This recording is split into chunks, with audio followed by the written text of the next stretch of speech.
This episode of the Off-Road Podcast is sponsored by Warren, Colby Valve, and 4Patriots. Off-Road Podcast, episode 426, Ultimate Adventure. Tonight, Aaron flips the big switch, Coy goes hiking, and Ben assembles stuff. Welcome to the Off-Road Podcast, a podcast about everything off-road. We cover the news, review products, and interview people in the off-road industry. Your hosts tonight are Aaron and Coy. My name is Ben, and tonight we are joined by Trent McGee and Christian from the Ultimate Adventure. Welcome to the show. Thanks for having us. Thanks for being on, man. Glad you're here. Was it just me, or did the countdown start at 8 and not 10? It did. I was kind of weirded out by that. Either the video lagged. Hopefully on the other side they saw it just fine. If not, maybe I'll play it at the end of the show. We're going to have to refund everybody's money that's sent in those pictures, I guess. Yeah, refund the people who were in seconds 10 and 9 because they didn't get their photo shown. Oh, no, I might have to do it again. Josh says it usually doesn't start till 5 or 6. We're trying to get all 10 seconds in there, Josh, so you know what? Stay tuned. Stay tuned. Next week, I will start at when it says live exactly.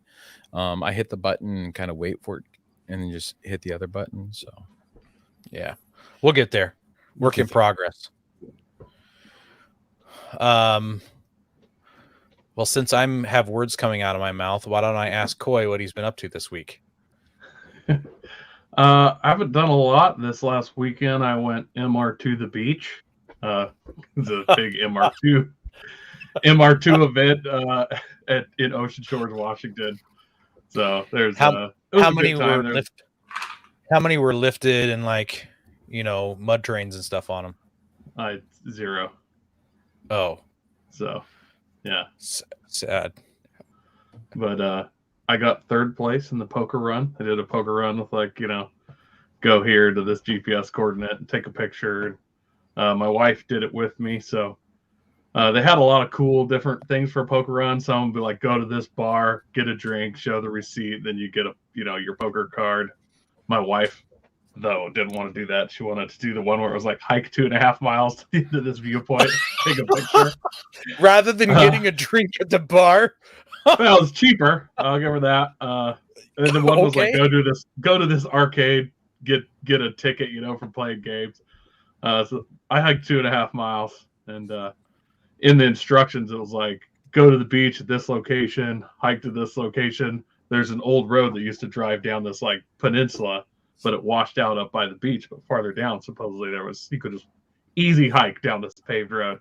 And she was doing all the navigating, and she cuts us across from one side of the peninsula to the other. It's all rocky, and I'm like, man, this road really washed out. It's just like base rock. It's nothing here. We keep walking.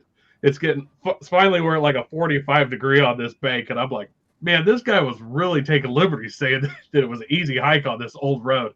And then suddenly something just clicked in my head. I'm like, there was never a road here. I was like, told my wife, I'm like, hey, when you looked at the satellite view, this looked like the road? She's like, oh yeah. So I pulled out my phone. Dead center of the peninsula, clear black road with a dotted line going down the middle of it. It's perfect. So I hiked through the grass to the road. But yeah, I got third place in that, and I won a cool Toyota racing jacket and genuine Toyota parts clock like you see behind the counter at every Toyota dealer. Does it have orange and yellow stripes on it, like a true old school Toyota? No, racing jacket? I would have cried if I got a cool old school tricolor stripe, but no, it just says Toyota Racing in red. It's kind of that new GR, kind of theme. Was it in a small because it was the right price? Was it in a small because that's the usual extra size they have? It was in an extra large, and so when I picked that prize, I was like, I'm going to give this away, and then I just tried it on for giggles, and I was like, it fits perfect, so worked out good. Nice. Well, just don't have it fly off you. Just don't have it fly off you while you're driving the MR2 with the top down like that hat you lost last week. Yeah, like my old hat. What about you, Aaron? What have you been up to? I also have done nothing off-road related. This is terrible that we've got guests from the Ultimate Adventurer on, and as you'll find out when Ben talks, none of us probably even drove our off-road rig. So this is really sad. But I worked on my shop this past week, and I got the last of it wired up. It's pretty much ready for inspection. So I'll get the inspector out here in a while, and I'm super happy about getting that checked off the list. I can start doing projects in there, start laying out the cabinets, stuff like that. So that's all. I've been through that pain. I have been through that pain. Yep. I'm like 2.5 years into building it mostly by myself, and that's where we're at. It's dried in. I've got electrical, plumbing will have to wait, but yeah, I'm excited for where we're at. And then I got school starting soon, so one last year of school for me, and then I won't have to do that anymore. So how about you, Ben? What haven't you been up to? I have not been off-roader. I drove my 4Runner today. There we go. I was actually going to pull the 4Runner into the garage yesterday and start pulling it apart to get it ready for paint, because I don't have any plans to drive it until after SEMA. So I figured I'd strip it down and get it ready for paint. And then the minivan broke, so I've got to fix that first. Outside of that, my sister got married, so I had family stuff going on. It's been busy, and apparently we need to sell some underwear there for you, Josh. Josh, you could probably just go on any website and just upload our logo, and they'll make it for you. You can cut out the middleman on that. If you want that underwear so bad, you can. I think he was kind of hinting that he wants our old underwear with this on it. He wants that premium subscription. What kind of podcast did we join here, Trent? Yeah, whoa. This is not what we signed up for. You got to sign up for our Patreon, okay? Hard pass. Yeah. What about you, Trent? Oh boy. Well, so with Ultimate Adventure, pretty much when you get home from Ultimate Adventure, what you want to do is that the last thing you want to do is go four-wheeling. So yeah, it's pretty much you don't even want to look at I rode with Christian this year. We'll get into that or whatever, but pretty much it's like you don't even want to look at the car. You don't want to touch the car. If you're lucky, you'll unload the car, but you want nothing to do with that car. So yeah, that's no four-wheeling for me. Sorry. What about you, Christian? I dug my Wrangler out of my avocado orchard, so that kind of counts. It was on dirt. Had to put it in 4x. So the poor little YJ's been sitting in my yard for about 11 months, and I finally got the gumption to charge up the old Optima in it and drag it out of the grove, and now it's in the driveway where I gotta figure out an engine swap for that one. So it needs a new motor. Factory little 2.5 is tired, but that's about it. Other than that, like Trent said, I unloaded my car, and that's about it, as far as I got. Did it get when washed? You say yeah, I washed it. Okay. When you say you want to figure out a motor for it, like you want to find like an inexpensive replacement, or you want to do something exotic? I want to figure out what I want to do. So I've owned this Jeep for like 14, 15 years now. And it's honestly one of my favorite rigs. It's old JP magazine project vehicle back when we actually had magazines. And it's still got the stock TBI 2.5 in it, no power steering. There's an alternator belt, and that's it. That's all there is on it. So it's dirt simple. That's me in a nutshell. Like, the less crap in an off-road vehicle, the better. So it's super simple, but it's got a ton of blow by, and like one of the cylinders is pretty much giving up the ghost by now. So I just kind of got an LS is the easy button. I kind of want like a 4.3, but then I'm like, it's got an AX15 in it that I swapped in years ago. So that's my problem. I have too many options. Like, do I do a Dodge 3.9? Do I do a Toyota 3 RZ? Do I do, or do I rebuild the 2.5? But that's too obvious. I mean, You got to go for that Cummins. What is it? R26. The R2.8. That's Yeah, that's repower. on the radar. repower. Yeah, I want to that's what see we more want. of those get used. I like those a lot. Each of us already own one of those. Is the problem? Yeah. Oh. Okay. Well, So that what would be a about? great engine for that vehicle. It would yeah, be. Isn't there a company out there that sells a small block Chevy sized electric motor that you could just drop in? I'm not an electric motor guy. That ain't me, Okay. man. All That's right. the company I work for, but not me. That's Okay. What about like super teed off Ecotech turbocharged stuff? No, see, that's the thing. I don't want a lot of horsepower. I was that Jeep with the 4-cylinder, like it makes me slow down and smell the road. I was just saying, Interesting. yeah, 4-cylinder. That's like as close as I can come to a modern day flat fender. It's like it's got just enough power to get it down the road. I'm not going to do anything stupid. Well, I do. Well, okay. But What you know about- what I'm saying? Like I originally envisioned like a 600 horsepower LS build for that thing, which is why when I built the drivetrain, it's got like a 3/4 ton. All the TK's parts in it are like 6-pinion planetary and all that stuff. But I'm gonna suggest this motor to you, and I can't remember the name of it, so you're gonna have to do the research yourself. There's a company that's making a 4-cylinder that's literally just half of an LS. Blueprint, I think. Blueprint. I think that would be a great one because just all the guys that run LSs, you're like, I just did the same thing with literally half of your motor. You can talk so much crap. That would be good. That would be good. If I can just get 150 horsepower, that's all I need in that particular Jeep. But I am one of those guys, no matter what I drive, it could have 900 horse. I'm like, that's pretty good, but it needs another 100 horsepower. I always, outside of this one particular vehicle, I always need another 100 horsepower. What about the what is it? The Mercedes 300D. What is that? The OM. Oh, that OM 677 or whatever that diesel is. 316 or those are a good alternative. But if I was going to do a diesel, I'd just do an R2.8. Yeah, I say that like I've got $10,000 falling out of my pants. Exactly. Yeah.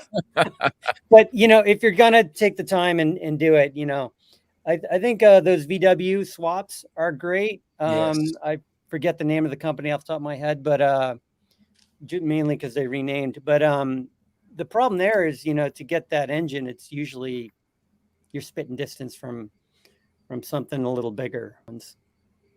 Yeah, those little TDIs, and thanks to our buddies overseas in Europe that are doing all kinds of cool stuff, you can put a 1.9 TDI engine in front of almost any transmission. Yep. I mean, just about anything. If you want it to be slow, you could and turbocharged, you could just find an old Kubota motor, out of like a 50 horsepower Kubota. All right, tweak it a little bit, get 75. I don't hate myself. Come on. That'd be cool. Put Kubota emblems all over your Jeep. Josh in the comments is wondering if you've had any issues with the EPA when doing diesel swaps. It really depends on the vehicle, the county you're registered in, all sorts of factors. For the most part, on that R2.8, I believe the cutoff year, I think they spilled into OBD2. Don't quote me. It's on the R2.8 Repower website. Yeah, I think it's 96. Yeah, but there is a ceiling that you can reach on those, and that Jeep I have is an older one. So nice.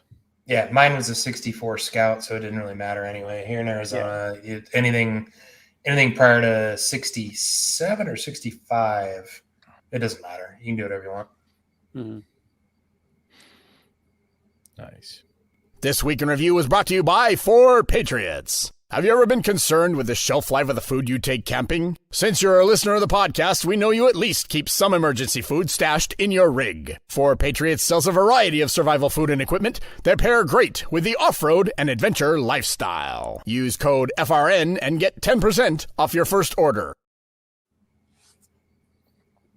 We got some listener feedback after hearing about my Achilles injury there last week. Corey H wrote in, just the thought I'd pass along that my wife tore her Achilles tendon in her sleep about 15 years ago. So Ben's not the only person. And then someone within our trio here, Aaron, responded, "Don't stick up for Ben." So, yeah, we had enough of that. Yeah. Ben is here only for our amusement, so don't think there's anything else to it. There was somebody that was on Ultimate Adventure when I was looking through the pictures that was also Corey H, wasn't there? We have Corey Holmes. Yes, Corey Holmes is one of our. Yeah. I wonder if it's the same one. Scout driver. That'd be fun. That'd be cool. Interesting. Yeah. We've also. If this isn't the same Corey, he's also probably a good dude, even though he was sticking up for Ben. Maybe. It was awful nice of him to do that. Yeah. We all make mistakes every now and then. Yes. So we've also got another giveaway coming up. We're gonna do it for our Christmas wish list episode. So write into us with something that you would want on your off-road Christmas list. So, every year we do different price categories. So it won't matter what price it is. Write into us with an item that you would want on your Christmas list. And we'll be reading them on the air when we do our gift exchange episode on November 20th. And then we're going to pick some people at random. We've got some stuff from Warren to give away, Colby Valve, Patriot Patch, and we're hoping to hear back from another sponsor soon to add some more flavor to the giveaway. So start writing into us. If you write into somewhere where it's got a screen name, make sure you use your real name so we can call you out by your real name so that when you win your prize. So reach out. Let us. If you use like Messenger or something, add your email in it too, just so it makes it easier for when I go to send you information. Honestly, the best way would just to reach out to us at offroadpodcast@gmail.com. That'd be too easy though, right? We also want to thank our sponsor, Patriot Patch. Head over to patriotpatch.co and check out their selection of great patches, shirts, cleaning mats, signs, and stickers. You can also join the Patch of the Month Club for $15 and receive a patch, matching sticker, and artist proof each month. Here's the patch for this month, and then and we still got our patches. If you guys are interested in those, you know how to reach out by now. I'd hope so, right? Have tire troubles ever left you deflated? Colby Valve has got you covered. Ever have a valve stem leak? Colby Valve makes reusable and easily replaceable valve stems that don't require you to remove your tire from the wheel. They work with your off-road rig, ATV, side-by-side, commuter vehicle, or even your tractor. Never be left stranded again because of a busted valve stem. They also have a tire repair kit for those punctures that keep you away from doing your favorite thing, wheeling. Make sure to check out colbyvalve.com or ask for them at your local off-road products store. Just before we get started, I love this comment right here. Someone needs to stick up for me. I mean, not me, but somebody. And when I say me, it's Ben. I'm going to dip into the main topic here real quick before we get to the news. We just had that Colby Valve sponsor plug. Has anybody used a Colby Valve on Ultimate Adventure? I just did this year. Boom. Oh, right on. That's awesome. Yeah, Christian decided to take turn hard left passenger tire in front of like about a 400-pound log and just push it up the trail about 15 feet. And it's doing a public service for those behind me, I guess. But what it did two things. It ripped the valve stem out of the wheel, and then it also actually unlocked the hub. I thought we broke a hub too, or a joint. Oh, wow. It actually unlocked the hub. And yes, that one of those externally, I can't guarantee that it was a Colby Valve brand, but it was one of those type of products that actually got us back up and running. I thought we'd ripped the tire to shreds. Yeah, super handy though, because when you're like hub deep in mud, the last thing you want to do is break down your tire bead or open up your bead lock to throw a new valve stem in. So we were just a couple minutes and then we were motoring on down the trail. But, you know, when you've got 27 people behind you is, you know, you don't want to be that guy. There's a sense of urgency. Yeah. Yeah. How long did it take you to How long did it take you to realize that you had unlocked the hub as opposed to not broken a hub? Well, we were kind of in the middle of the trail, and so there was about 20 yards ahead, a little spot, and so we just winched it forward to get to that spot to investigate. So it was really tight. We were in, I think, West Virginia, weren't we, Trent? Yeah. So you know, slicks. It was dirty, muddy. People are getting attacked by bees and stinging insects all over. So we're just separate thing. Get out of everyone's way. We'll deal with it. But then it's like, you know, oh hey, it's just a 2-minute fix. Here we go. Mm-hmm.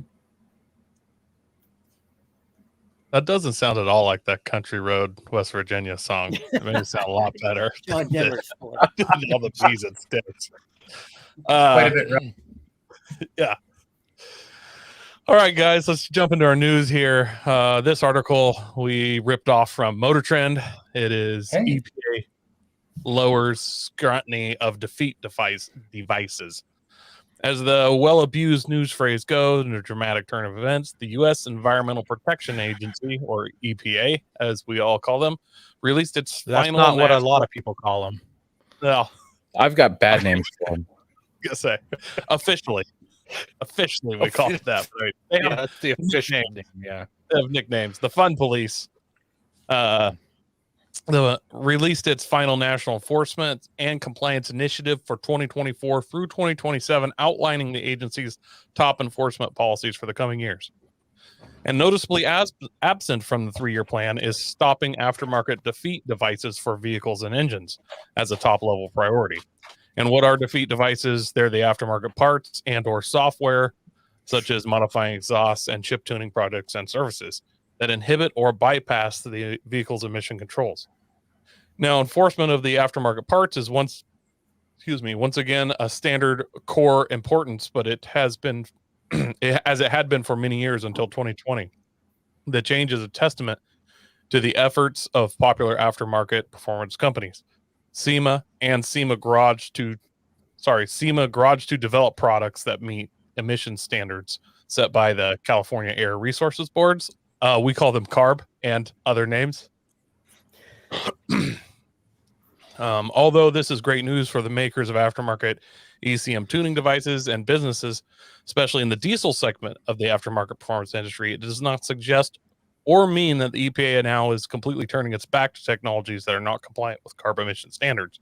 They're definitely still watching, but apparently it will not be at a level that brings about the shop raids and fines that have occurred in the recent years. And for those who still don't quite get it, setting up diesel rigs to roll coal will forever be a huge no-no. The SEMA president and CEO, Mike, I don't know how to say his last name. Oh, it's Spagnola. Spagnola is his name. He's actually a very nice guy. I was gonna go Spagnola, but it felt like I was gonna butcher it somehow. The Great EPA, guy, by the way. He says the EPA's decision to remove enforcement against the aftermarket products from the NECI and return it to a standard priority is a recognition of our industry's commitment to emissions compliance and the progress we've made. That was a lot of words. In fact, it was so many that your video just caught up with everything you just said. Yeah.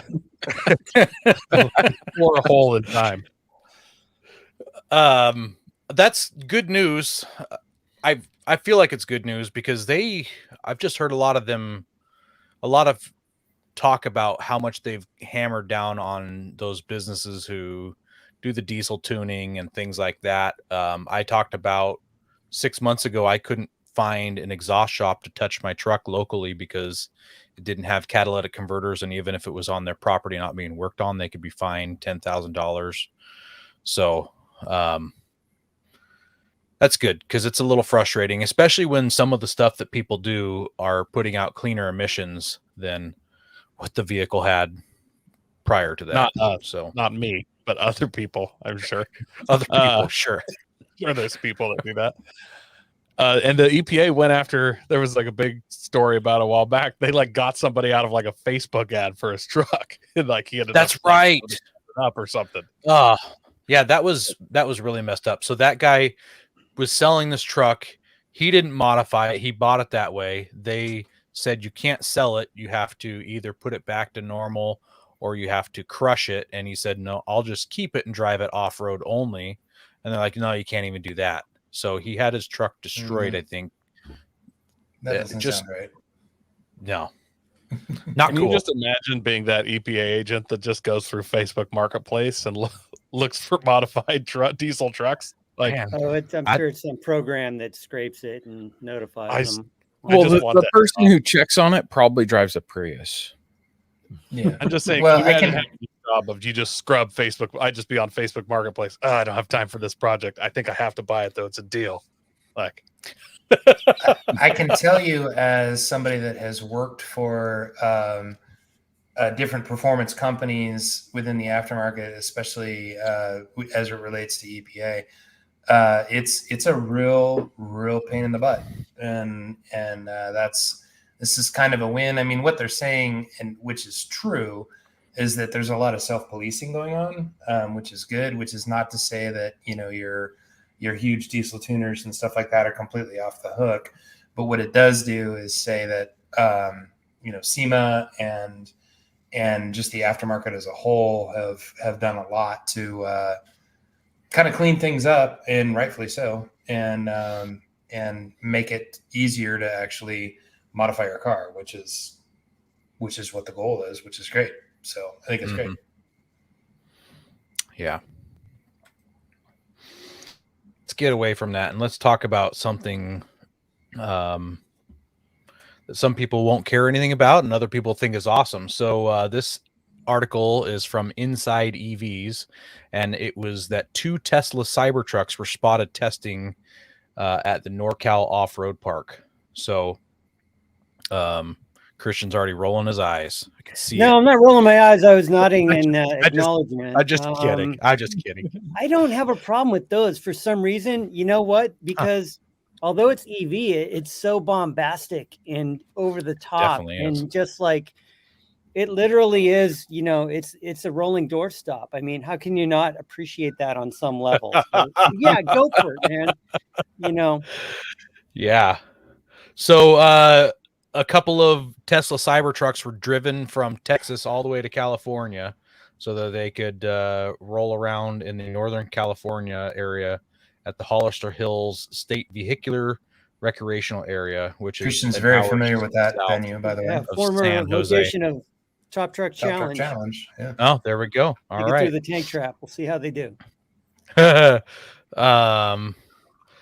It says an off-road enthusiast who goes by the name of Muddy Ruts, there's 2 Z's there, Muddy Ruts, on YouTube, was very impressed to see the Cybertrucks up close and personal, despite the fact he describes himself as a Jeep guy and a diesel guy. He filmed some video on site, and it shows both vehicles with their air suspension in the highest setting. It says it's got lots of ride height and a good approach and departure angles for a truck of its size. It's really hard to know what a truck of its size is because I've never seen it next to anything. I don't know if it's F-250 size or if it's Toyota Tacoma size or somewhere in between. I don't really actually know. Hopefully we'll see one at SEMA. Yeah, that'd be great. When the Rivians first came out, the pictures, I thought they were going to be a F-150 size truck, but they're more of a mid-size, like Colorado. Maybe it's, yeah, they aren't huge. And they look bigger in the pictures, I guess. So I still don't know what a truck of its size is. I think they're pretty big. Okay. Let's see here. It says that the engineers demonstrated the Cybertruck's air suspension for him. And he said that it was a huge difference between the lowest and highest settings. The vehicles were equipped with 20-inch wheels and all-terrain tires. The footage also shows one of the electric trucks climbing a hill and driving on a road, catching a glimpse of the rear wheel steer system in action. So that's something I didn't know. I didn't realize that they had rear wheel steer. The video uploader claimed that the Tesla engineers who were testing the trucks were very friendly and answered all of his questions, which is pretty cool because usually those kind of guys are very tight-lipped, as Coy found out when he was in Moab with some Nissan guys. Let's see here. And then there was a Tesla Model X apparently that was on site, and they were using that that had satellite communication with their headquarters, and they were like beaming the information from whatever they were receiving back to Elon. So anyways, kind of cool to see him out there. First of all, Aaron, allegedly Nissan engineers. I never said who it was. It could have been Nissan. Well, you said they were stuck, so more than likely it was Nissan, right? Oof. Ouch. Have you guys seen the whole write-up about these Cybertrucks being developed for a civil war? No. They got bulletproof glass. They're made out of stainless steel. They have self-recharging solar panel. It's like a whole conspiracy theory that Elon's going to take over with his Cybertruck army. I guess I'm going going to to get one. Twitter and control. I'm ready. Go prepared with Warren Industries. Sorry, I cut you off. Go ahead. Oh, I'm sorry. No, I was just going to say I did see one of those Rivian's trucks at a recent event, and they put it on an RTI ramp, and it was thoroughly unimpressive. I'll just say that. Unimpressive. Interesting. Unimpressive. I've driven Rivians, and the power is addictive. I'll give them that. I mean, they're a hoot. Yeah. You know, and a fairly nicely appointed interior and stuff like that. Little anecdote, like everything inside a Rivian is electric. You know, you go to move the air vent to redirect the air vent, and you have to like hit a slider on the dash. I didn't know that, and I just went whomp and broke the effing thing. But good. But Good. I mean, they're not that's a product badly, testing, in my opinion. yeah. You would think though, for an electric vehicle, you would want to save as much electric usage as possible to like let you get a little further down the road. Yeah. For me, that's the thing about an EV. Like, it's just that pressure of how much range do I have, and you know, never knowing if you're going to be able to make it to where you're going. You know, that anxiety. Is that charger still working at my goal for, at Chiriaco Summit or something like that? Yeah.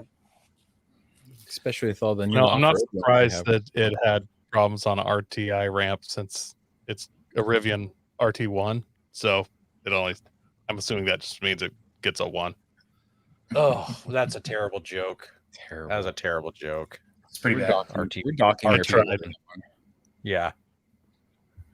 Go prepared with Warren Industries. They produced the first recreational winch in 1959 and lead the industry with their dedication to quality and reliability. When you dig yourself in deep, make sure you have the right tools to get yourself out. Get Warren equipped and go where others can't. Now, let's get ready for adventure and head into our main topic.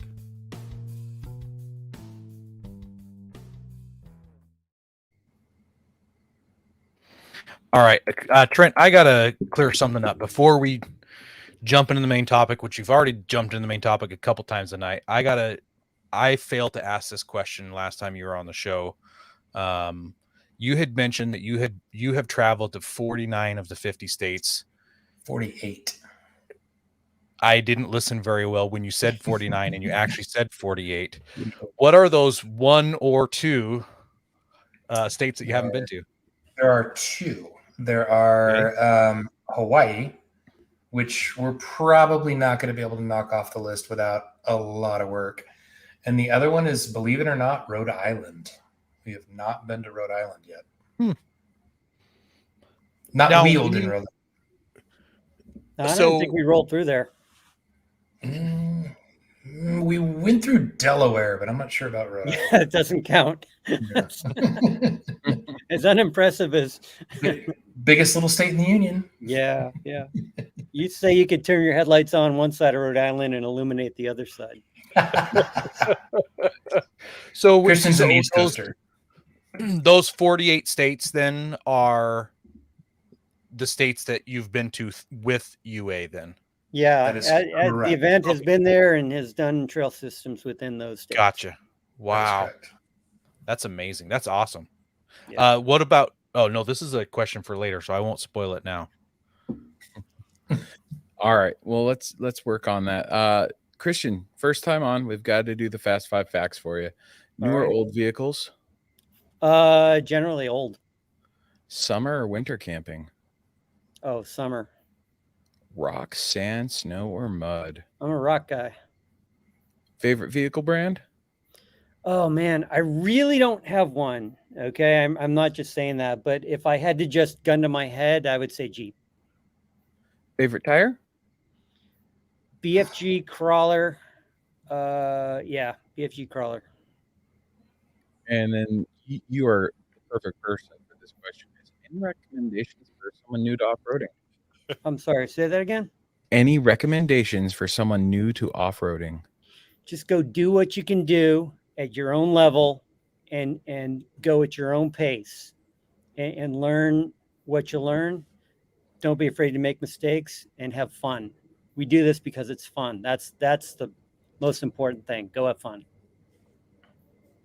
Nice. I like Badland Industries comment here. He says there's likely OHV parks bigger than Rhode Island.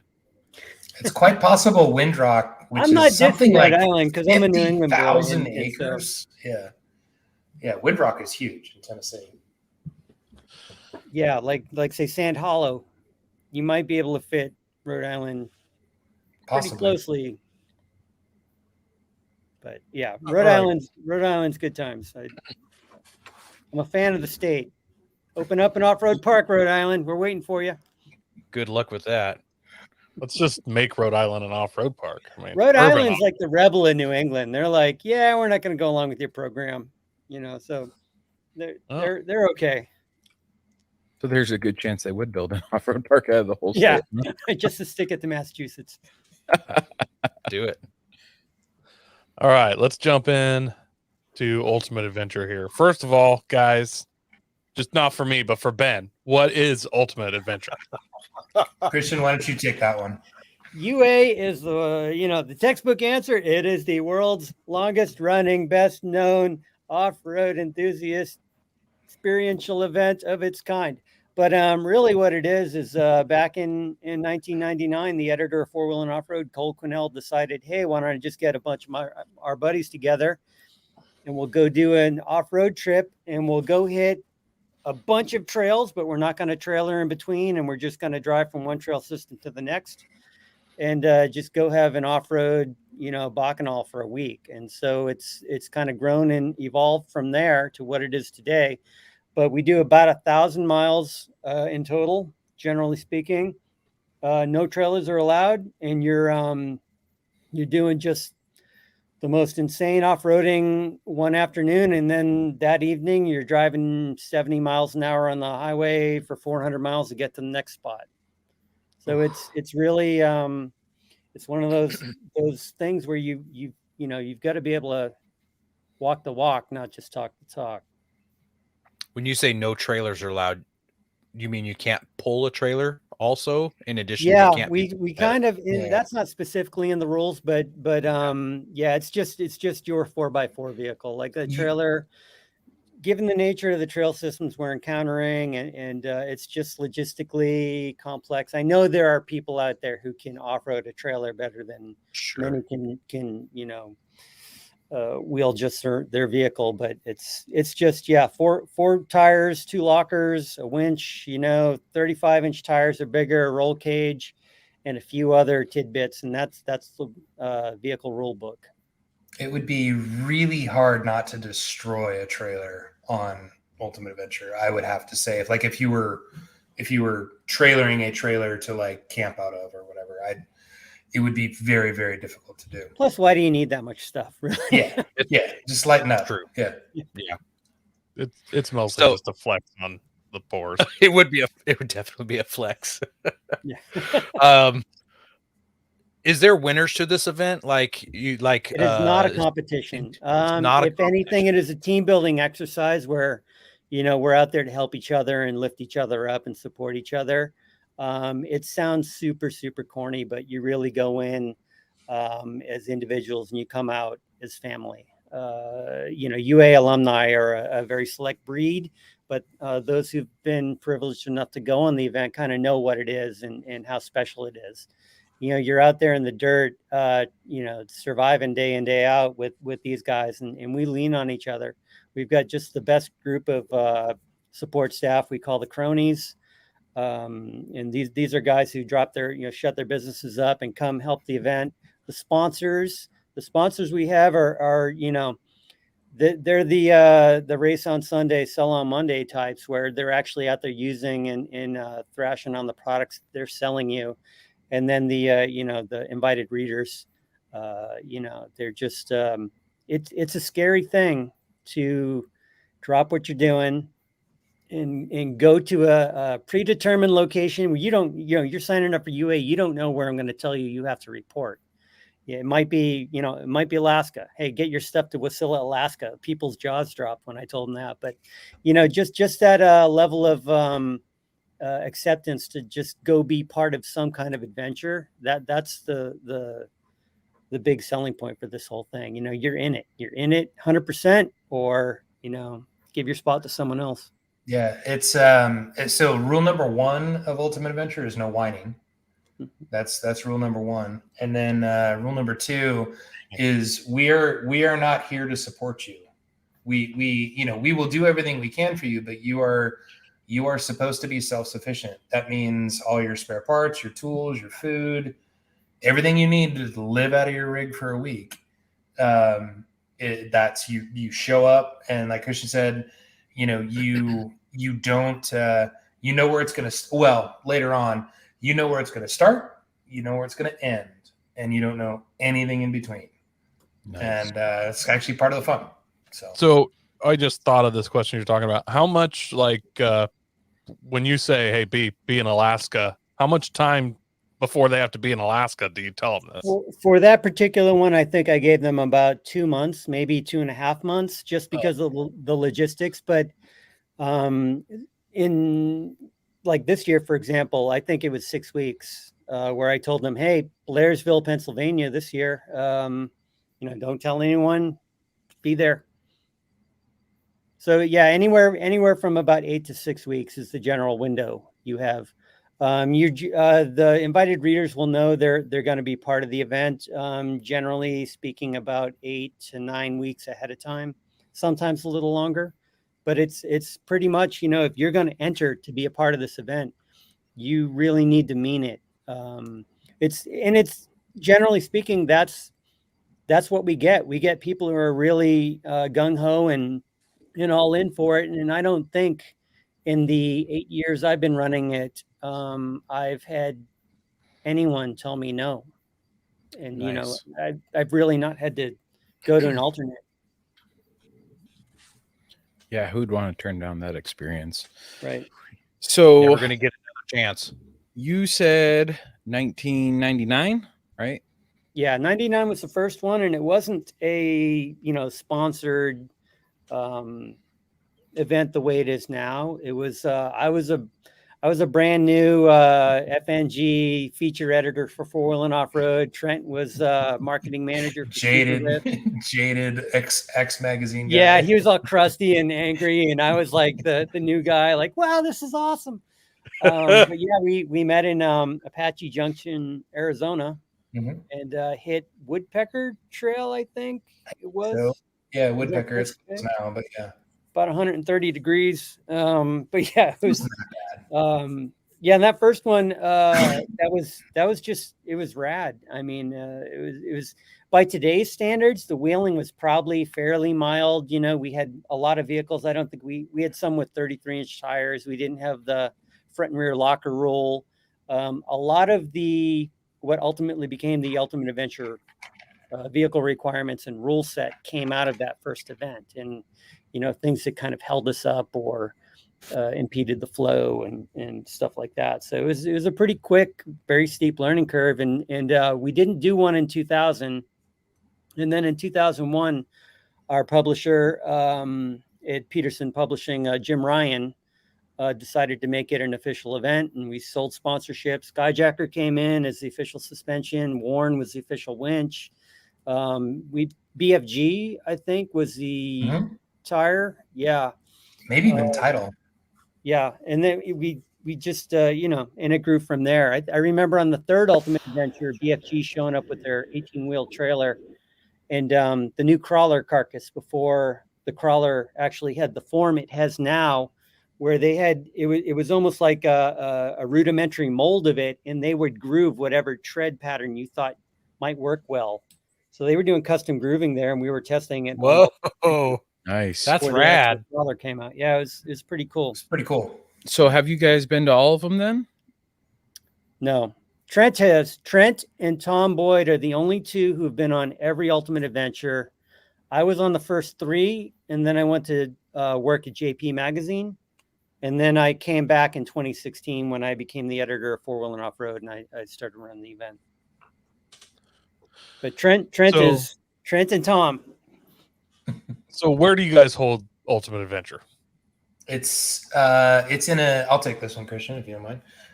It's in a different place every year. We've only visited one place twice, and that is the Rubicon. And if you are going to visit one place twice, that's not a bad one. It's the granddaddy of all off-road trails. But no, we have never visited the same place twice. We are always in a different region, different. I mean, it's the lower 48 or however we can do. So yeah, it's in a different place every year. Nice.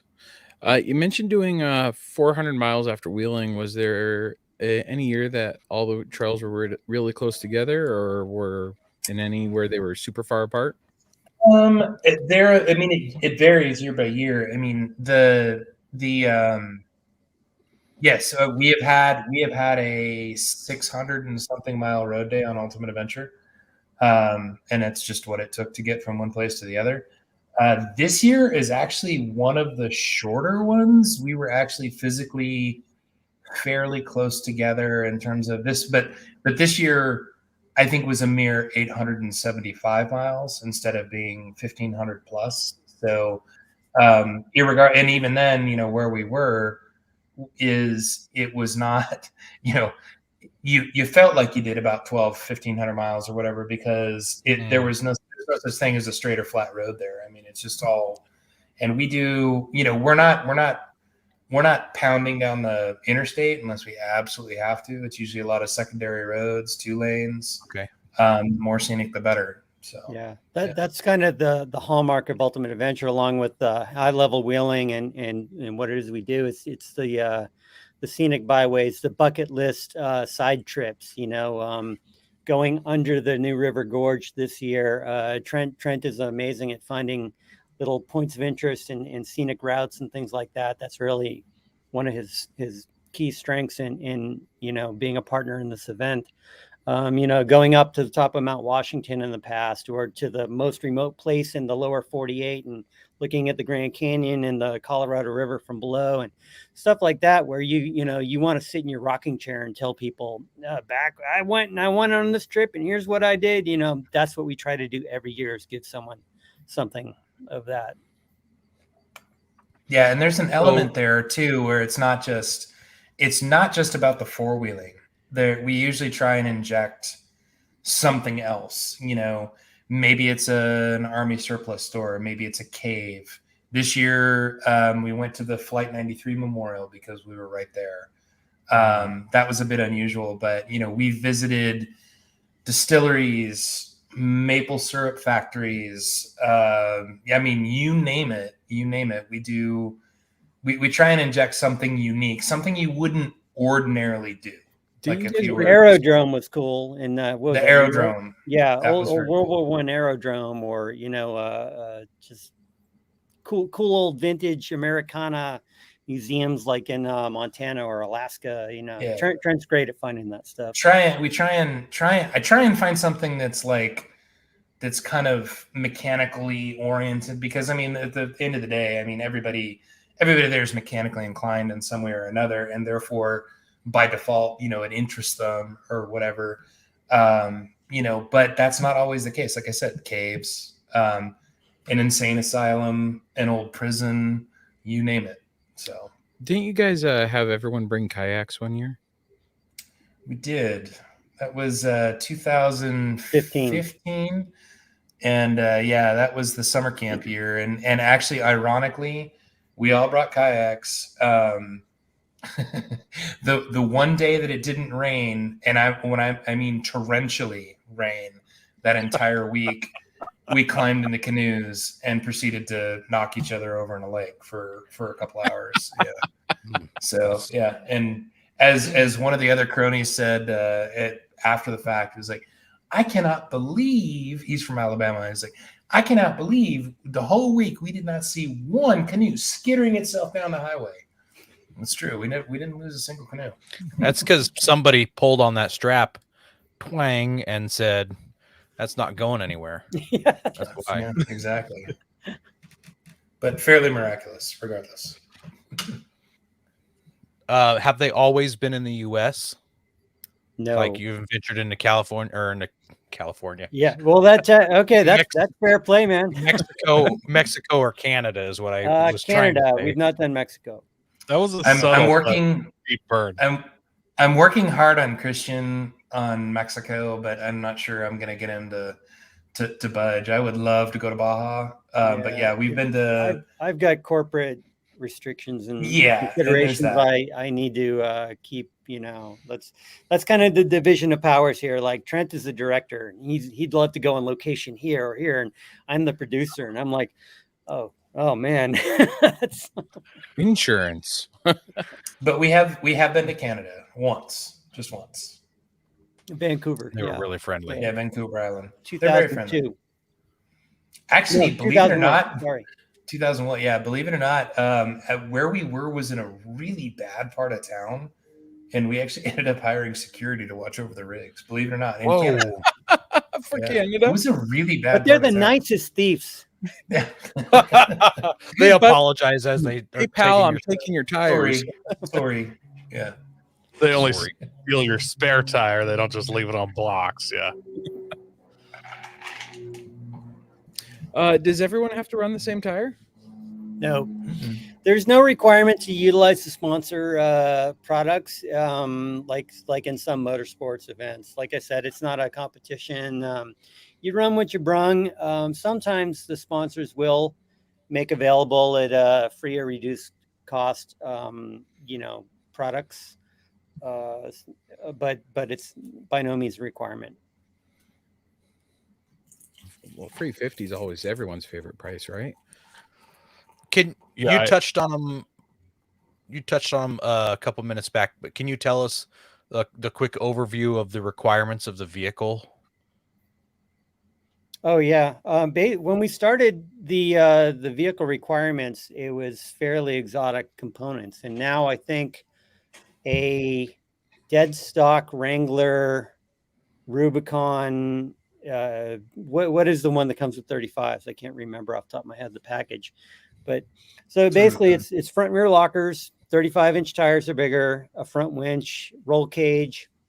We have some other event specific requirements like a VHF radio with certain frequencies that we utilize for communications, a spill kit. What am I forgetting, Trent? First aid kit. Yeah, minor stuff. Tow hooks front and back. I mean, it's not super exotic. I mean, you pretty much just about probably everybody that's listening here. Fire extinguisher. Yeah, fire is one extinguisher. Of them. Current license registration. Yeah. It's mostly common sense stuff. One of the most frequented questions I get is, what are the roll cage requirements even? So we have a roll cage requirement, but there are no specific requirements. So what I tell people is that varies on a case-by-case basis. So if you're trying to field a 9,000-pound full-size pickup truck and all you have is a B-pillar hoop, that ain't going to cut it, But if you have a 3,000-pound Toyota, and you do have like a B-pillar hoop with some down bars, and then it's tied to the frame, and so basically what we're looking for is if you do a unintentional barrel roll or an intentional barrel roll, your skull's not going to get crushed. Yeah, so it's common sense. It's I mean, it's a recreational thing. I couldn't count on two hands the number of cars we've turned over on UA. I mean, it's legit wheeling. So I mean, it's not a joke. Like the requirements are really the bare minimum. Probably should be more than what they are. But yeah, I mean, we've turned over a bunch of cars. We've broken a lot of stuff over the years. It also, like, speaking of that roll cage requirement, like it will increase or decrease in severity depending on the terrain. We know, Trent and I know, that we're going to be hitting. So, if we know we're going to Farmington and there's a lot of big ledges and steep drop-offs or something like that, okay, we're going to up it. But if we're, going to be relative, like Alaska was pretty mild. The wheeling in Alaska was not technically difficult. It was just epically rewarding. Mm-hmm. That's actually a great question. Yeah. In the comments, Eric is asking what the attrition rate of the rigs is on average. It's gotten a lot better. I think as bigger parts have become available and more readily available as well. I feel like, we're wheeling harder than we were 15 years ago for sure. Yeah. You can pretty much, you're going to experience some kind of breakdown on UA. And if you don't, that's a huge win. The severity or is it 75% or 50%? I want to say it's been 40 to 50%, not permanent attrition, but like major breakdown. In the early years, and now I'm going to say 80, 85, a big break that you've got to fix. So, I mean, it's very, very, very unusual that somebody that doesn't start the event doesn't finish it. That's exceptionally rare. We're all there to help one another, and we will do what we can and red level parts or whatever we can. I mean, just to kind of give you guys an idea, I think the record is 9 ring and pinion swaps in a parking lot of a hotel or a campground. Whoa. In 1 year. So, I mean, we've changed. There is no major component of a vehicle that we have not changed on a UA. That includes engines, transmissions, transfer cases, axles for days, ring and pinions for days, drive shafts by the hundreds, over the years. I mean, Sure.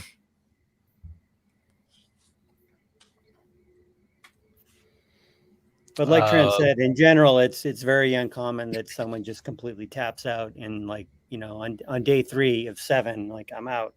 I can only think of one that's ever done that. Yeah, me too.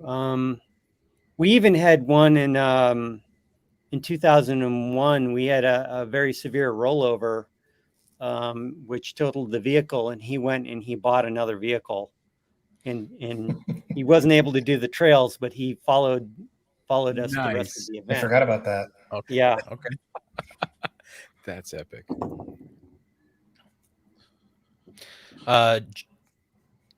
Josh in the questions is asking how many people typically apply each year to go on Ultimate Adventure.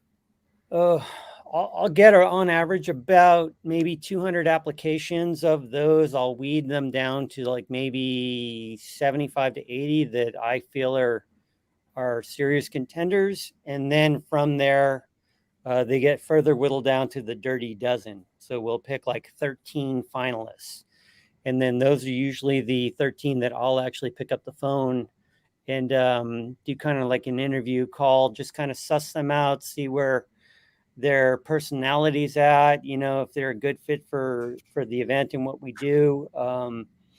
Then, how many of those 13 get selected? It really depends on how many sponsors we have going that year, how much room we have on the trails, et cetera, et cetera. I always prefer to invite more, as many as possible. So this year was a big year. We had 5 invited readers and 1 returning reader. And then we had, I think, 28 vehicles this year and about 60-ish people, which when you're dealing with these hardcore trail systems, that's really the max you can push through in one day without separating the groups, which creates its own host of logistical issues with video and photography and then just people wanting to wheel as a group too. So Yeah, I think about 27, 28 vehicles is the max we're able to really comfortably accommodate. Yeah, and it's not the selection process is not at all democratic whatsoever. So there's Christian gets the, he kind of separates the wheat from the chaff and then narrows it down even further. And then there's kind of a relatively informal selection committee, after the interview process. And the interview process is very important, because it's always been surprising to me how many people will apply and they're like, you can just tell by the rigs, like, you don't really have any idea what you're getting into right now,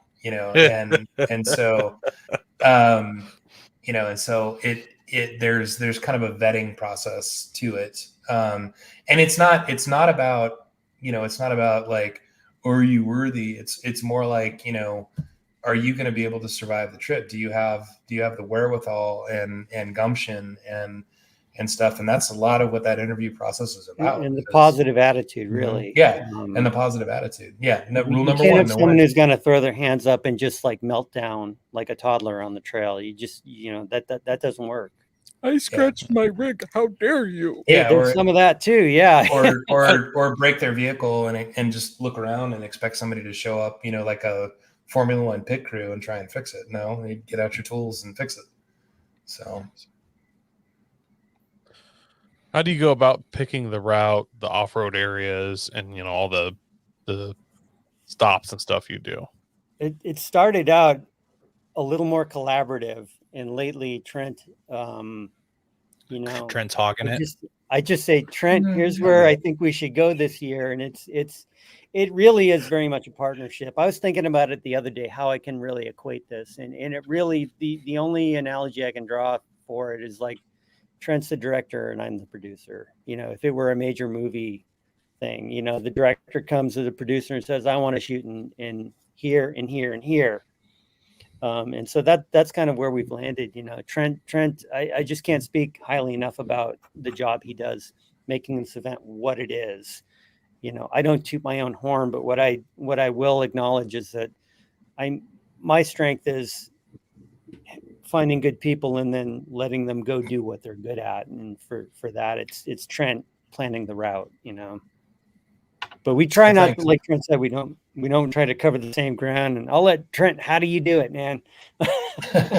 So, I mean, basically the way it's worked for the last several years, and I should say, prior to kind of the changing of the guard and Christian coming aboard and being in charge of the event, there was Rick Payway was involved with it for many, many, many years. And really in many ways, Payway is responsible for creating the template that Ultimate Adventure has become and setting the pace, so to speak. And so I can't, Payway has really contributed a lot to this event and was a key component of its success, throughout the years. When there was a changing of the guard and Christian came back in charge, or became the guy, so to speak, I got this phone call and he's like, hey, my wife's kind of pregnant and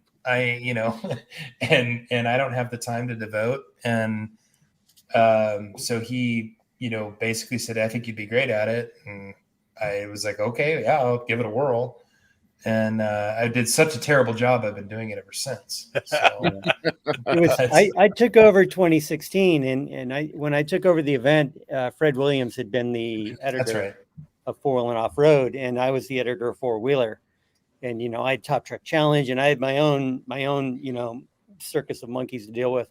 And when I became editor of Four Wheel and Off Road, it was about 6.5 weeks before UA. And so I went to Fred and I said, okay, where are we on Ultimate Adventure? And he said, I haven't done anything. Good luck, buddy. So it was panic mode. So 2016 happened very, very quickly. It went off very well, I think.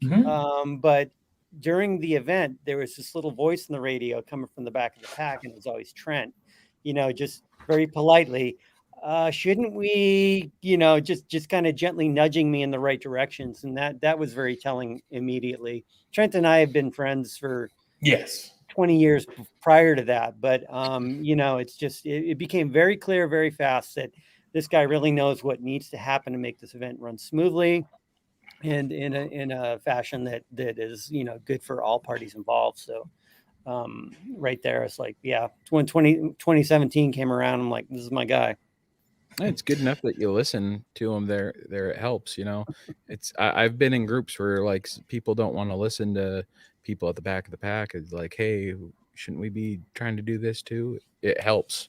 Yeah. Well, I think one of the biggest success, one of the biggest keys to success on UA is like being able to set your ego aside. And that's, asking for a spot, asking for help if you're in over your head, or for me, even, I don't need to be the guy coming up with all the everything, it's like my job is to make it a successful event. And I don't care if I'm not the one, who's doing the planning, if I'm handing that over to Trent and say, hey, make magic, buddy. As long as at the end of the day, everyone is walking away thrilled about what we've done and the route we've taken and the trails we've hit. And year over year, our goal, Trent and I, is to do better, to eclipse the year before.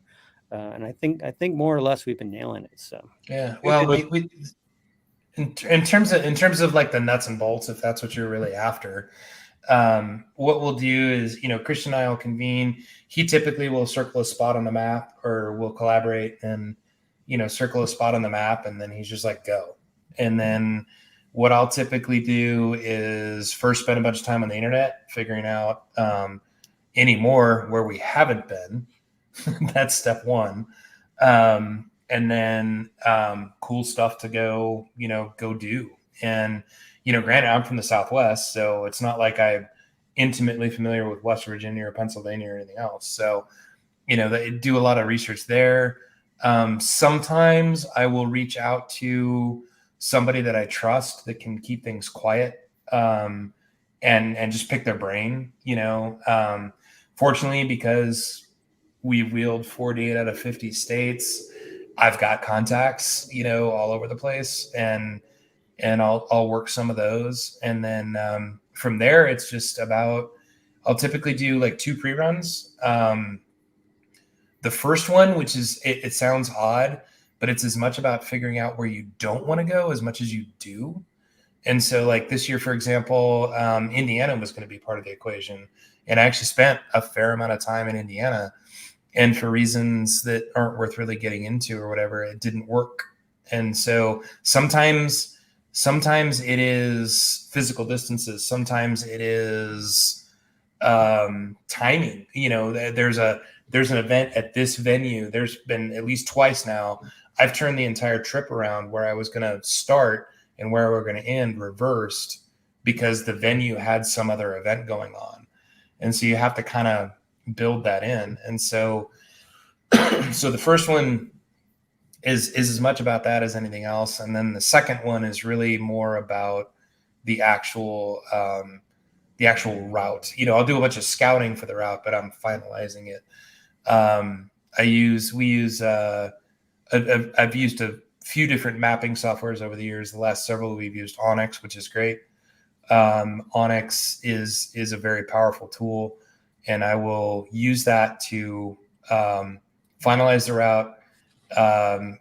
We do it, all the little BS stuff like, where are we going to get gas? Are there enough pumps to accommodate 28 cars at this particular gas stop? Where are we going to get food and for camp nights and things like that?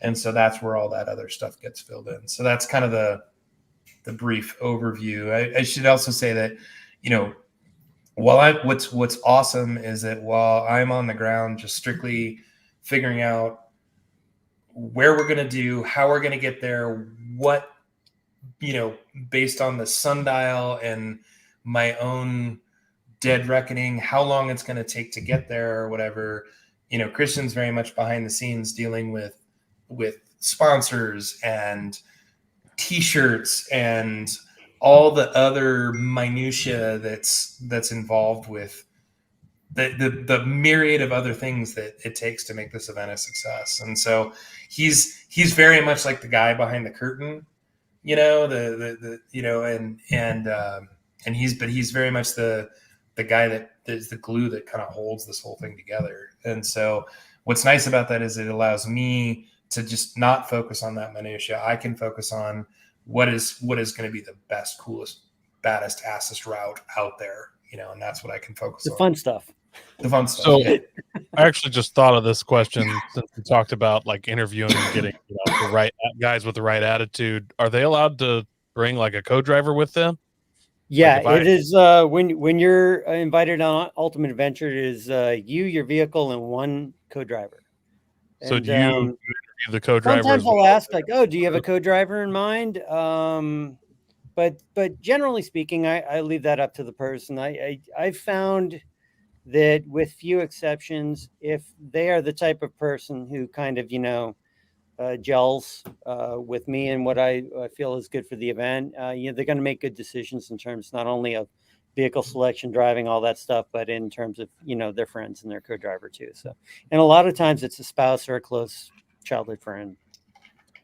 Have you guys like started saving any GPX files of these routes? Because it'd be kind of cool to be like, hey, have you done UA route number? Like, I feel like you could sell these, In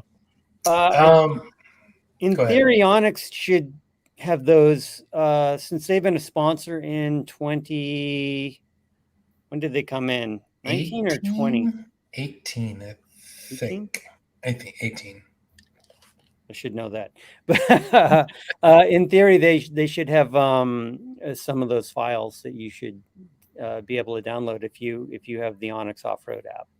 Nice. Yeah, I think that was the initial plan, is that they would publish the route or whatever. And we always try. I try very, very hard to make it something where anybody can replicate, to where it's not like, hey, wink, wink, nudge, nudge. We've got this hookup with this private piece of property or whatever. We have a couple of those. We have a couple of those, and unfortunately, you just can't get around it in some cases, especially in the Northeast. To where, but I personally try very hard to make it to where if I were to give you a GPX file, you guys could go replicate UA. Yeah. So Onyx is 2020. I remember because it was Montana and they were from Montana. That if they have it, 2020 would be a good one to go replicate, especially if you're overlanding, because Trent was able to find some really cool. We hit an abandoned mine. We hit a. Is that the one you can drive through? No. Oh, I'm thinking of the old train track thing that you can drive through in Montana.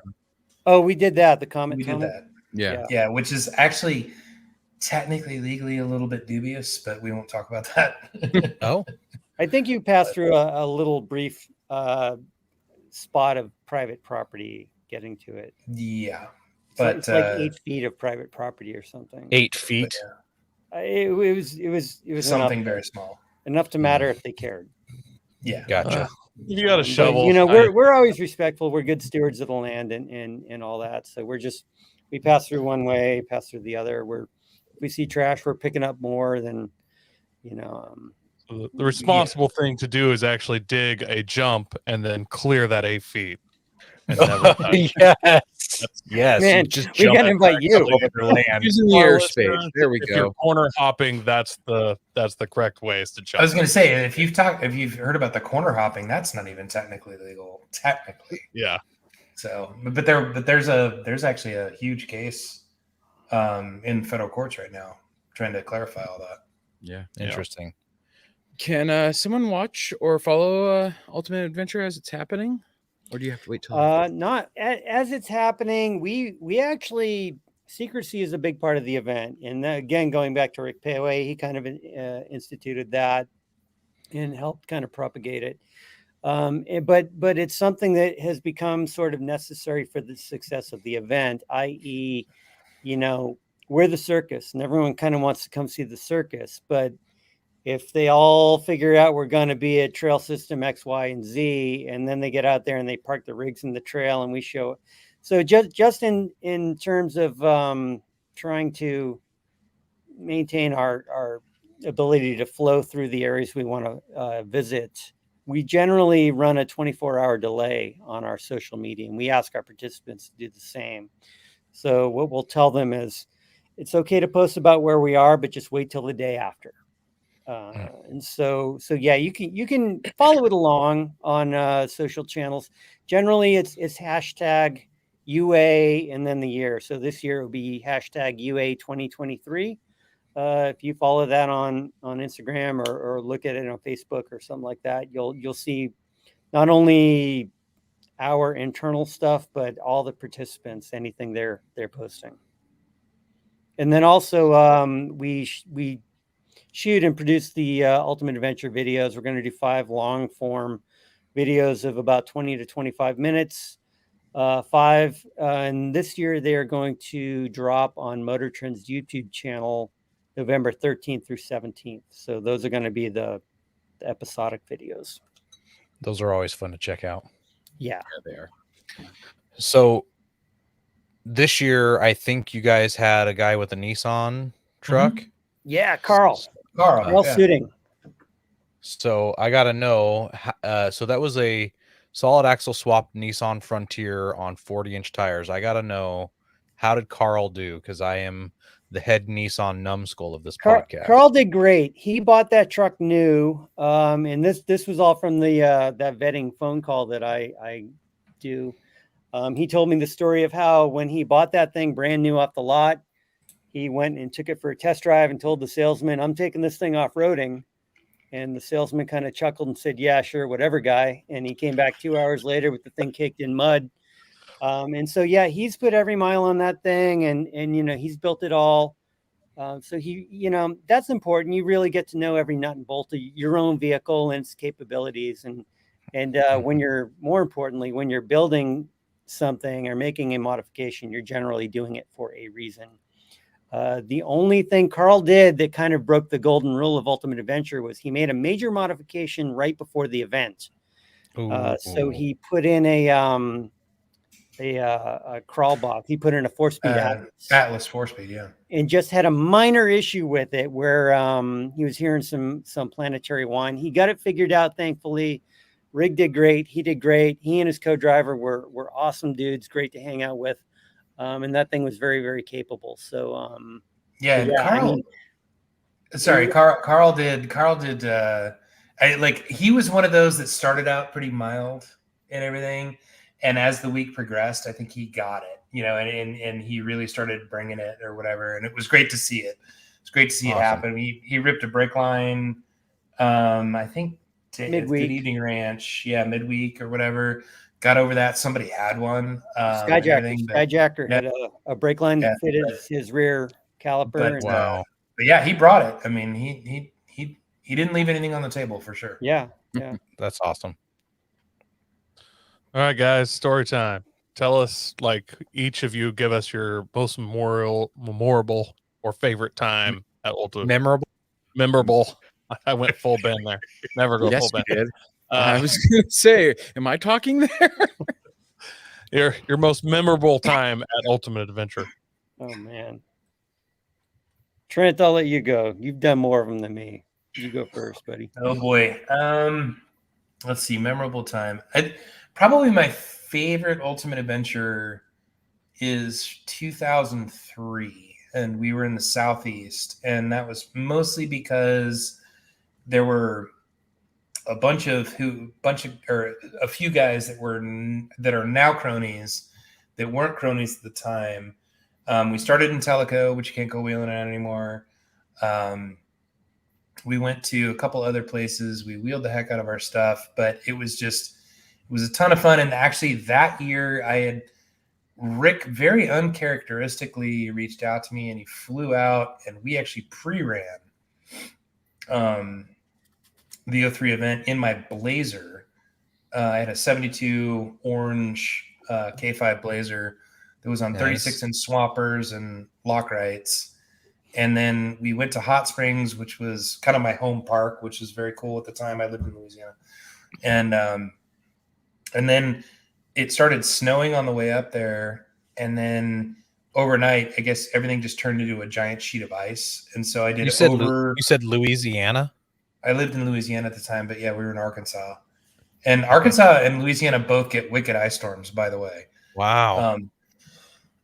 Not very often, but it does happen. And we ran the next day. We ran over 100 miles with 36-inch super swampers, locked front and rear in 4-wheel drive, doing like 30 miles an hour and everything. And it was epic. It was amazing.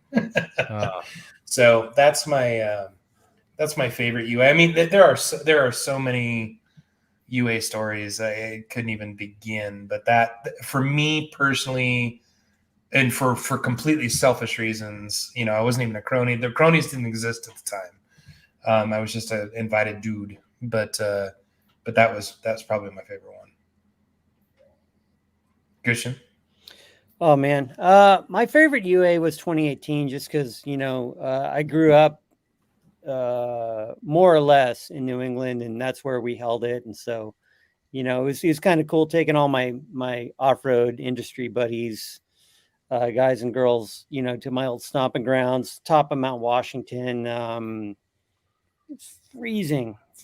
And after the year before, when it was like so hot they couldn't fly airplanes out of Phoenix, that was a nice change of pace.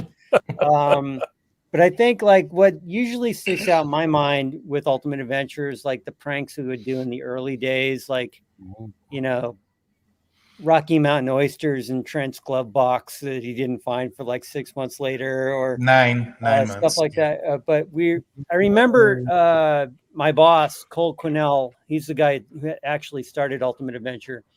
We built a flat fender for him called the 14-Day Flatty, and it was made to look like it had just been pulled out of a field. Like, it's not a gauge in the dash, no lights, no nothing. And we had gone to Walmart in town to get some pranks to, like, sprinkle around the parking lot after hours. And so I'm riding shotgun in Cole's 380 horse flat fender, and Cole's an old drag racer, and we're at a light and a cop pulls up next to us, and I've got a bag in my lap with like an 8-foot long summer sausage cut, and I won't say what we did with that, but and like a big trout pillow. It's like a big trout fish pillow, like 4 feet long. And I get all this weird stuff in my lap, and we're at a red light. And for some reason, Cole spikes the throttle and dumps the clutch, and we take off with one tire in the air and get lit up by that cop immediately. And he wasn't an American cop. He was from like France or something and had zero sense of humor.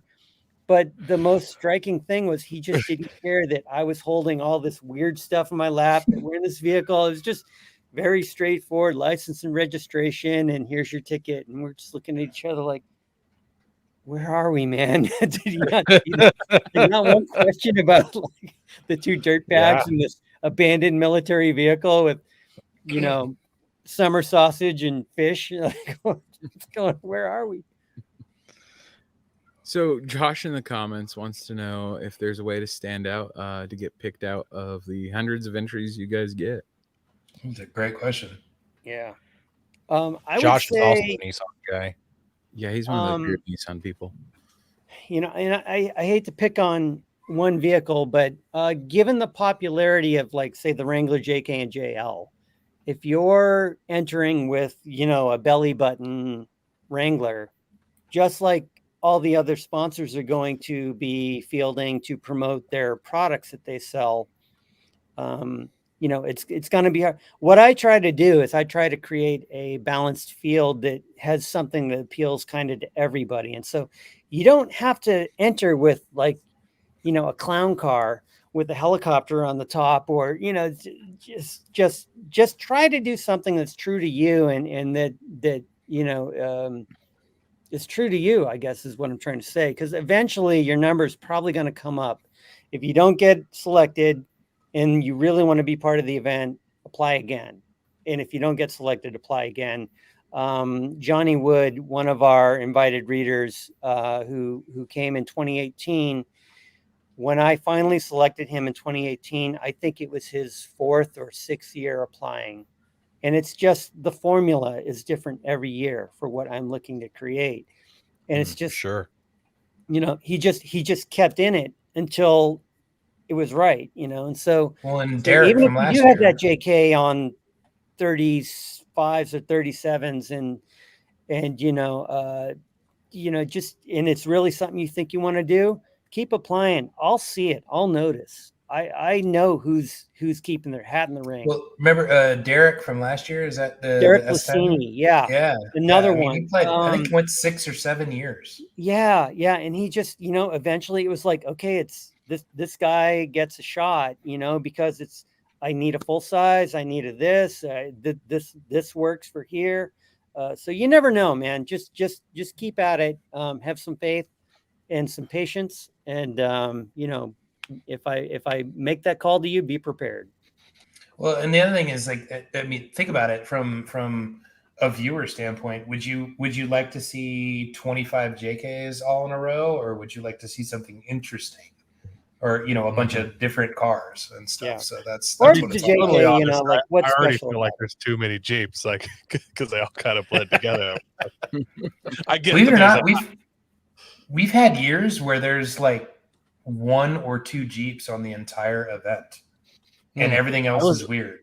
I was actually super stoked to see that you guys had a Dodge. I'm not sure if it was a Prospector or Plymouth Trail Duster. Ram Charger, the Ram MAM Charger. Ram Charger. Okay. It was a MAM. Coy, it was the MAM Charger. MAM Charger. I've kind of have a thing for those, and they're like super, at least around here, they're super reasonably priced compared to like that style of Bronco or Blazer. Oh, I got to come where you are and buy one then, because it's the Dodge. It's the Dodge Blazer. It's the Dodge Blazer. That MAM Charger. Blazer. That was Georgia Jackson. She was actually a co-driver last year, and her husband Tim's M715. That thing had a Magnum a 5.9 liter Magnum V8 with a carburetor. She ran a Q-Jet, an MP435 transmission, a Magnum doubler, and then 1-ton axles. And she drove everything with a carburetor that the fellers were driving with much smaller vehicles and injection, and she did awesome. So that thing was a hoot.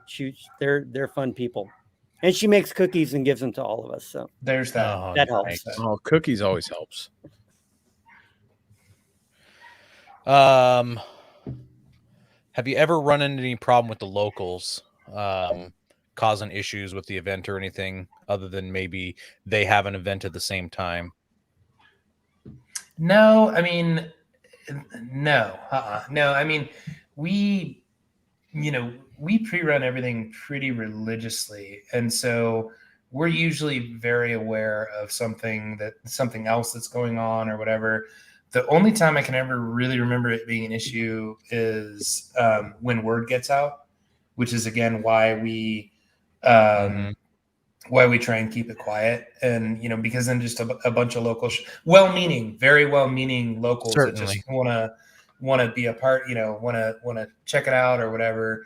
But I mean, we even had a little bit of that this year at the last day, where it's just a bunch of local trail traffic and stuff like that. So anything we can do to kind of minimize that is good. But no, I mean, in terms of like, some guy with pitchforks, hey, get off my land or whatever. We know where we are, and we know that's usually not an issue, or hasn't been an issue. Let's put it that way. And we have all the permits and all that stuff too. Usually, sure, almost all the time. We had a Facebook user ask a very important question: is what kind of cookies? This year it was what was it this year? The peanut butter, the banana macadamia nut ones were pretty on point. Yeah. Whoa. So yeah, those were pretty on point. We had a nice local question. state police officer who swing by the parking lot when we were prepping on check-in day, and like he must have wound up leaving with like 4 or 5 bags of them. Yeah. We got not 1 but 2 police escorts, the right kind, this year. The right kind. The right kind. So that was pretty cool and completely impromptu. Like just this local officer. I mean, at the end of the day, they're one of us, super rad dude. BJ, right? Christian? BJ, yep. Yeah, BJ. State Police, Pennsylvania State Police, State Trooper. Blairsville, Pennsylvania. You are well and truly taken care of in terms of your law enforcement community. Yes, sir. Nice. I've been at an event where we had the local police shut down intersections to allow our group to move through quickly. It was two light intersections to go through, and they just pulled out 2 officers and blocked them off and helped us get through. That's exactly what happened in our case. But BJ even went one step further, because he was like, none of this stuff is legal in Pennsylvania, and he actually gave Christian and myself a card that was like the bearer of this card. Please extend. I think it just says, please extend the courtesies of this card. All the common courtesies of this card that you can. Or whatever. Wow. And it's basically, it was kind of not really get out of jail free card, but basically these guys aren't a-holes card. Yeah, these guys are cool. Leave them alone, cut them a break, because I mean, we really, Does it have an expiration date on it, or can you go back years later and be like, I still got that card? You can't touch me. I don't think so. The cool thing too is in West Virginia, we had a state senator. Along with us, Senator Mark Maynard from West Virginia, and he is the chair of their outdoor recreation program. So, when we were in Logan, Utah, about to go out on their state Hatfield-McCoy trail system, he called the local mayor, who had the police show up and escort us through town, blocking off intersections and stuff for us. And that's just kind of, it was nice to be in a place where, as an off-roader, you're not being misunderstood or vilified. You're being supported and welcomed. And so I will say this to anyone listening to this: if you're planning an East Coast off-road trip, look into West Virginia, because they really want you there. I mean, they're everywhere we went in West Virginia. They were super gracious, super receptive, very, very welcoming. And the trails were legit. I mean, it is legit wheeling there. So anybody you guys might have heard anecdotally about the Hatfield-McCoy trail system.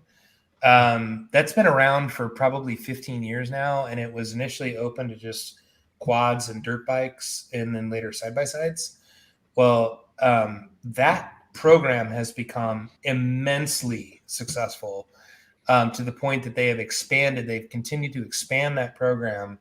I think they now have 10 off-road areas, 9 of which are linked. So you can literally get on your quad in West Virginia in one trail system and ride for hundreds of miles, hundreds of miles.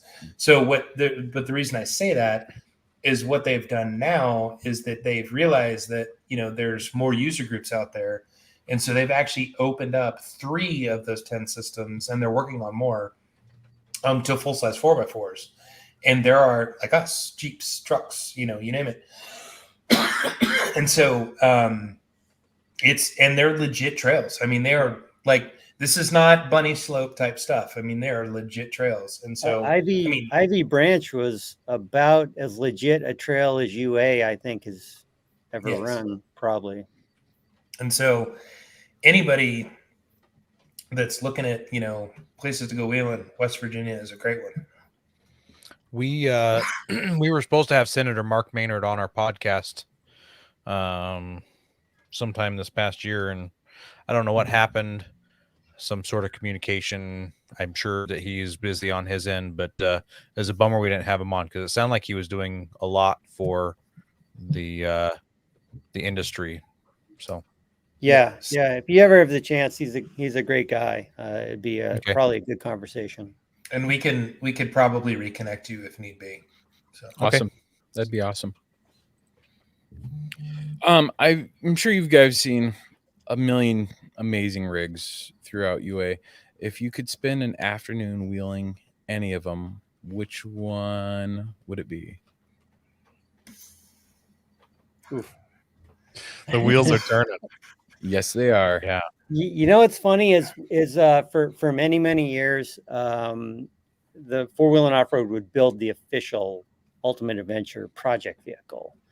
And so that started in 2001 when Rick Payway built an M38A1 he called the Ultimate A1.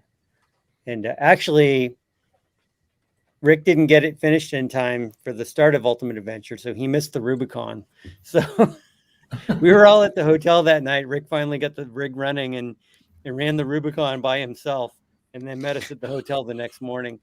Whoa, that's hardcore right there. For me, it would probably be one of those UA rigs that I didn't get to see because I wasn't a part of the event.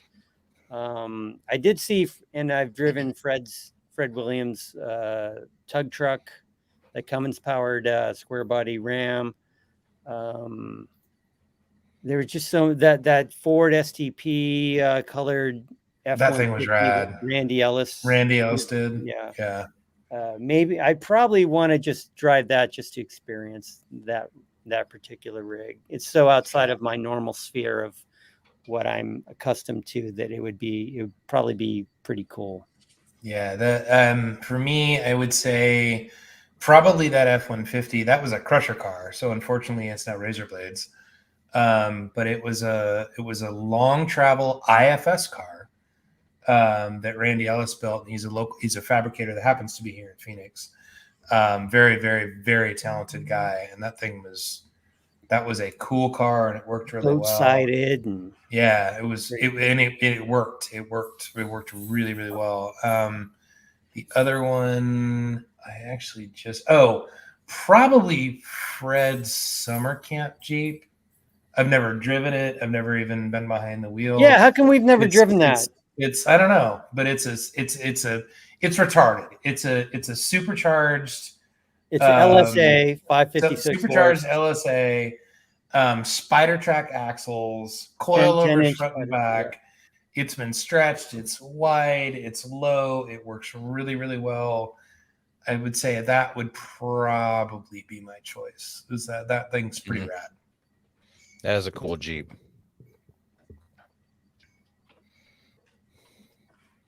All right, guys. We got one more question for you. And that is, where can our listeners find you guys? Well, I'm at motortrend.com /ultimate. No, what is it? Motortrend.com /events /ultimate-adventure. I think if you want to find the UA stuff, they don't make it easy, man. I'm on Instagram at HBomb Industries or at Ultimate Adventure Official. If you want to get an application to come on UA, hit me at either of those Instagram handles.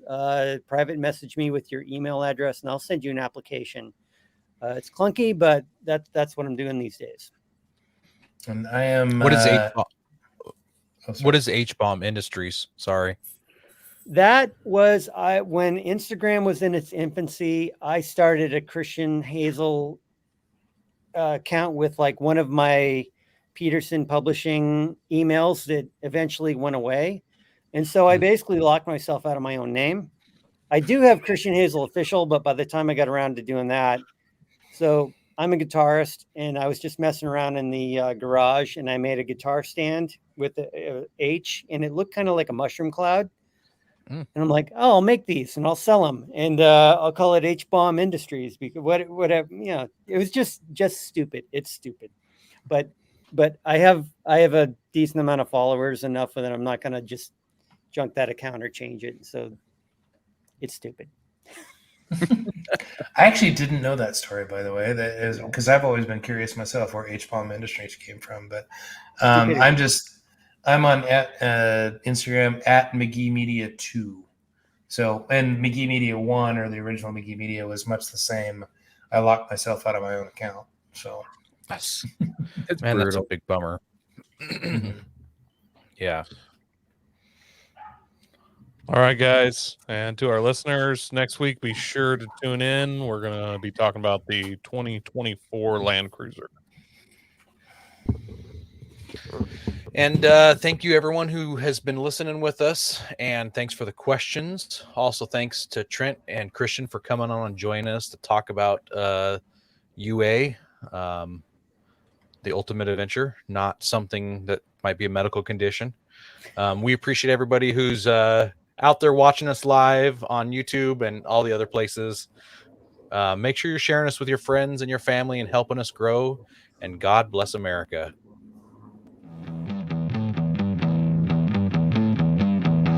Don't forget to visit Patriot Patch and join the Patch of the Month Club. Check out our Gaia affiliate link for up to 40% off. Also, don't forget to head over to Warren Colby Valve and 4 Patriots to see all of their great products. We are a proud part of the Firearms Radio Network. Got a question or comment? Send it to us through our Linktree account or by searching for Off-Road Podcast. Also, you can listen to us live at overlandradio.com Mondays at 7 p.m. Pacific. When off-road, please remember to have fun, tread lightly, and be safe and courteous. Thanks for listening.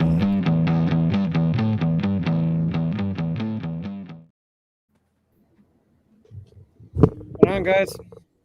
Right on. Well, hopefully that wasn't boring. No, it's